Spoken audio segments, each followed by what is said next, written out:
okay, parents, your kids are going to turn out just fine. This episode of the podcast is brought to you by FOCO. That's FOCO, F-O-C-O. If you are a parent of a child or teen with ADHD, you know how challenging it can be to keep them focused and engaged. FOCO is the all-natural solution for ADHD, whether it's for school, homework, or just everyday activities. FOCO helps your child or teen stay calm and attentive. Before trying prescription drugs like Adderall that can come with harsh side effects, I recommend you try FOCO. Visit ThinkFOCO, that's ThinkFoco, thinkfoco.com for more information. Welcome to the Your Kids Will Be Fine podcast. As always, I'm Dr. Michael Milobsky, board-certified pediatrician and parent of 7. At Your Kids Will Be Fine, we're here to help parents overcome the information overload of today's parenting and try to cut through to what's really important, help parents understand that there are lots of right ways to do the same thing, and that maybe that your kids will be fine. And today we are continuing our series on toddlers. Remember, you can find Your Kids Will Be Fine at every podcast platform. Also find us on yourkidswillbefine.com, where you can download every episode, leave us comments, and show suggestions. So, continuing our favorite group of people, toddlers, focusing on kids who are, usually between 1 and 3 years old. And we left off, we talked about toddler behavior, toddler eating. We're going to get into toddlers and sleep. So sleep is a huge topic for parents of children of any age. Parenting and being a new parent, especially in the first 4 to 5 years, is really, for a lot of people, the first time in your adult lives that you are forcibly going without sleep or without adequate sleep for long stretches of time. It's probably the most physically taxing and demanding part of having a newborn and raising kids through the toddler and preschool years. We hope that most toddlers will develop healthy sleep routines. And here's some things to expect from normal toddlers in sleep. So first is that toddlers thrive on structure and routine, meaning one of the most important ways to encourage your toddler to have healthy sleep routines is to have a routine. Structure, predictability, repetition. Toddlers love all of those things. If you are a parent of a toddler, you'll know this in lots of ways that they conduct their lives. Toddlers love reading the same book over and over and over. Toddlers love doing the same things in the same order. It brings them a sense of predictability and security and makes them happy. Same thing with sleep. Having a routine. The keys to a good toddler sleep routine is 1, starting bedtime early enough. Here's the thing about most toddlers is that toddlers don't sleep in. There are definitely going to be people out there listening that say, hey, my toddler sleeps till 8 or 9 o'clock. I mean, that's wonderful. That hasn't been my experience with all 7 of my children. And as a pediatrician who speaks to families all day, it is far more common that all toddlers, almost regardless of what time they go to sleep, are up at the crack of dawn. And they're either well rested because they went to bed at a predictable early bedtime, or they're miserable because they were up too late. Keeping children up later does not translate into sleeping in. Important concept. And your bedtime routine, having all the elements of low lighting, calm, quiet environment, lots of books, lots of physical closeness, all help toddlers transition into healthy sleep. Toddlers often develop anxiety around going to sleep. Going to sleep on our own, in a room, in a space separate from your parents, once you reach that age, is anxiety provoking. And it's very, very normal and very common for kids to fight it. They want people to stay close to them. They want their parents with them so they can fall asleep and feel secure. And there's no absolute right or absolute wrong way to approach that.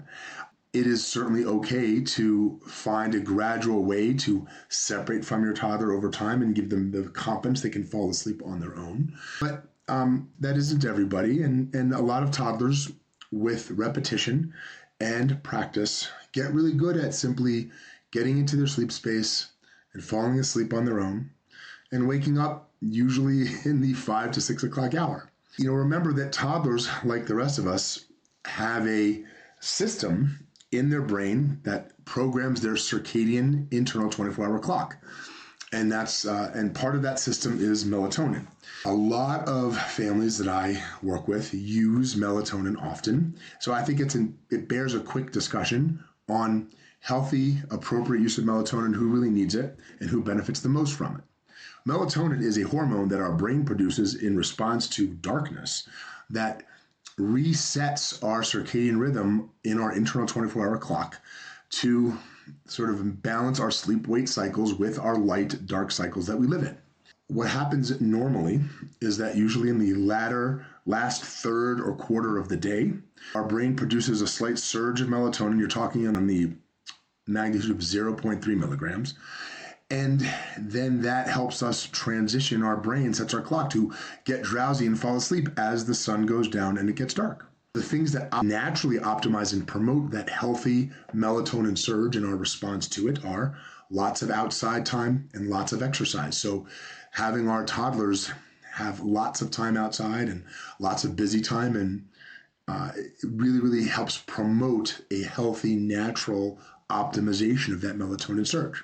That's where too much screen time can hurt them, as well as screen time that goes too late into the day and crosses over into the evening times, which prevents the normal surge of melatonin that we normally see that sets our brain and our brain clock ready to go to sleep on time, and can sometimes disrupt normal sleep function. So doing what we can to optimize that, turning off artificial and blue light and screens several hours before the target bedtime, and engaging in all those late day and evening activities that promote the transition to drowsy sleep to optimize that normal melatonin surge is the best thing to do.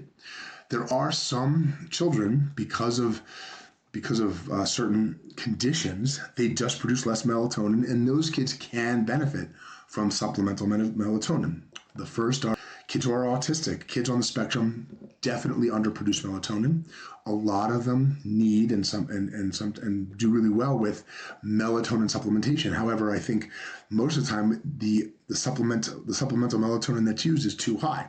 We want to mimic the natural pattern of our melatonin with a small surge 3 to 4 hours before target bedtime. So that's usually on the order of 1/2 to 1 milligram, especially for a younger child. I'm talking a toddler age child, maybe 1 to 2 milligrams for a school age child, 3 to 4 hours before the target bedtime to go to sleep.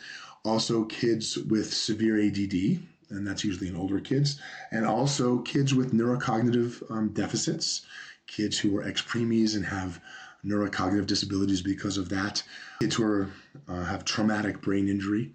All of those children can benefit from supplemental melatonin if used properly, but it's important to understand the factors that optimize our natural melatonin to promote sleep. So now we're going to move on to a big topic that also I think a lot of our families and a lot of our parents really get into when it comes to toddlers, is really start understanding and delving into parenting styles. Now, there is an enormous amount of content on social media and the internet on parenting styles and what kind of approach, and there's gentle parenting and permissive parenting. There's helicopter parenting. There's using the models of the engineer and the gardener, all kinds of metaphors. What has been shown consistently over and over when we look at the people who study this and people who are developmental and behavioral psychologists and specialists who spend most of their time on this, there isn't any one parenting hack or parenting style that is always the same for everybody. The truth is, as a parent of 7, all 7 of my kids were very different people. They had very different personalities that emerged on their own, and they all required somewhat different approaches to our parenting to give them what they needed to help them in the ways that that help them thrive individually. There wasn't one way we could simply apply across the board that made everyone that worked the same for everybody. People are too complicated. In general, having the concept of kindness with firmness and structure, and then being able to plug in what your child needs around that idea, is usually going to work well, and usually going to allow the parent to adjust as they learn about each child's individual needs. I had children who were so self-sufficient and so self-regulated and generally didn't have emotional highs and lows as much. And I had kids who were supremely sensitive children and very reactive. Both of those kinds of kids need a special approach to address their needs, to help them thrive. And so you have to be able to change gears and do it within the confines of kindness and structure. So parenting styles, I think, gives people, the idea that there's some magic bullet for every kid, and that's simply not the case. Russell Barkley is a really well-published PhD author. He is an academic behavioral psychologist that specializes in child development, and he's fond of saying that your child is born with over 400 psychological traits that will all emerge as they mature and get older, and they have nothing to do with you.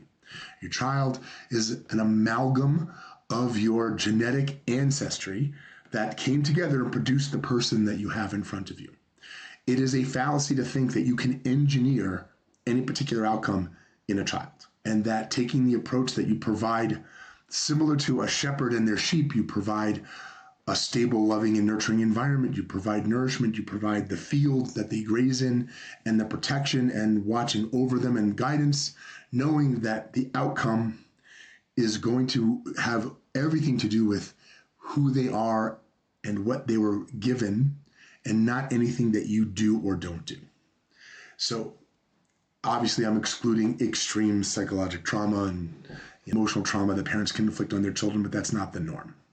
So when I was raising young kids, I think the single best parenting advice I ever got when it came to managing toddler life was the 80-20 rule.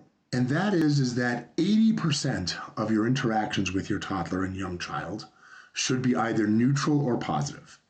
And only 20% of the time are you really setting a boundary, that you're really saying, hey, this is an absolute, and no matter what your response is, this is that important that we're gonna abide by this regardless of how it makes you feel.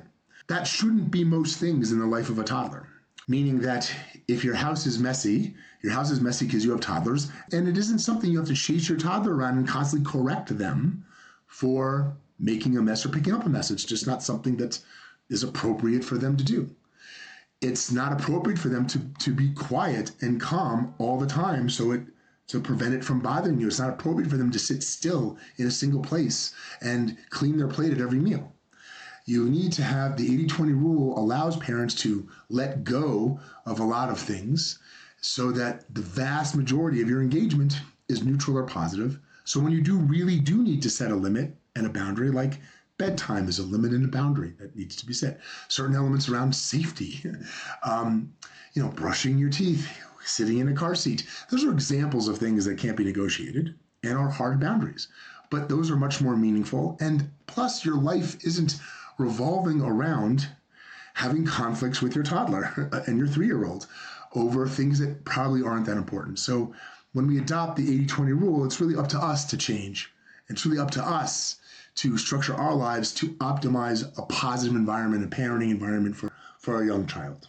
So last topic that I want to touch on has a lot to do with childhood autism. The toddler years are when most kids end up being evaluated and diagnosed with autism. And as much of my audience now knows, rates of autism have continued to climb through the last several decades.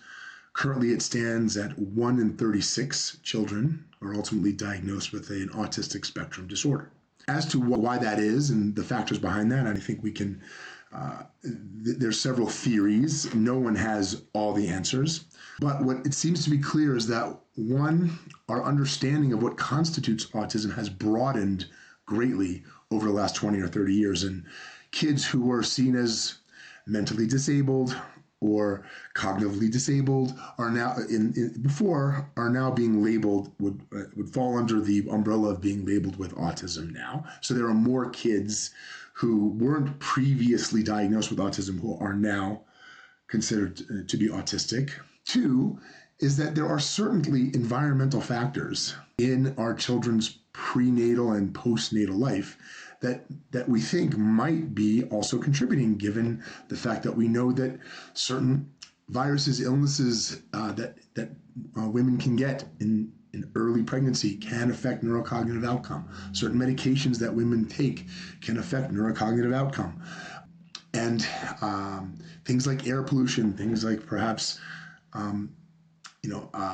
blood sugar disturbance or illnesses in early brain development after birth can all perhaps have impact and were not previously recognized.